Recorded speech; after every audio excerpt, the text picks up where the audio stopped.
প্রবাসী আয় বা রেমিট্যান্স যদি পুরোপুরি বন্ধ হয়ে যায় তবে বাংলাদেশের অর্থনীতি একটি চরম অস্তিত্ব সংকটে পড়বে। সহজ কথায় এটি হবে অনেকটা কোনো মানুষের শরীর থেকে হঠাৎ রক্ত প্রবাহ বন্ধ হয়ে যাওয়ার মতো। এর ফলে যে ভয়াবহতা তৈরি হতে পারে তা কয়েকটি ধাপে দেখা যাবে। ডলার সংকট ও রিজার্ভ শূন্য হওয়া। বাংলাদেশের বৈদেশিক মুদ্রার রিজার্ভের অন্যতম প্রধান উৎস হল রেমিট্যান্স। এটি বন্ধ হলে বিদেশ থেকে পণ্য, জ্বালানি তেল, গ্যাস, খাদ্যদ্রব্য কেনার মতো ডলার সরকারের কাছে থাকবে না। আন্তর্জাতিকভাবে বাংলাদেশের ক্রেডিট রেটিং পড়ে যাবে, ফলে কোনো দেশ বা সংস্থা আমাদের আর ঋণ দিতে চাইবে না। 2. জ্বালানি ও বিদ্যুৎ বিপর্যয়। বাংলাদেশকে প্রচুর পরিমাণে কয়লা, গ্যাস ও তেল বিদেশ থেকে কিনতে হয়। ডলার না থাকলে সরকার এগুলো কিনতে পারবে না।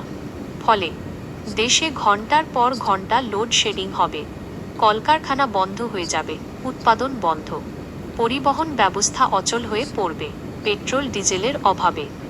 3. নিত্যপণ্যের দাম আকাশচুম্বী হবে। Hyper inflation. আমরা ডাল, ভোজ্য তেল, গম এবং চিনির বড় একটি অংশ বিদেশ থেকে আমদানি করি। ডলার সংকটে এসব পণ্য আমদানি বন্ধ হলে বাজারে এগুলোর সংকট দেখা দেবে, ফলে জিনিসের দাম 5-10 গুণ পর্যন্ত বেড়ে যেতে পারে, যা সাধারণ মানুষের নাগালের বাইরে চলে যাবে। 4. টাকার মানের চরম পতন। ডলারের সরবরাহ বন্ধ হলে টাকার মান হু হু করে পড়ে যাবে। আজ যে ডলার 110-120 টাকা, তা হয়তো 300-400 টাকা হয়ে যাবে। এতে আমদানিকৃত প্রতিটি জিনিসের দাম অস্বাভাবিকভাবে বেড়ে যাবে। 5. আবাসন ও গ্রামীণ অর্থনীতি ধ্বংস। বাংলাদেশের গ্রামীণ অর্থনীতির প্রাণ হল প্রবাসীদের টাকা।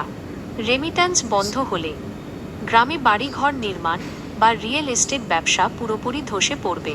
গ্রামের ছোট বড় বাজারের দোকানপাট বন্ধ হয়ে যাবে, কারণ মানুষের হাতে খরচ করার মতো টাকা থাকবে না। এর ফলে গ্রামে ব্যাপক বেকারত্ব ও দারিদ্র্য তৈরি হবে। সংক্ষেপে ভয়াবহতার চিত্র।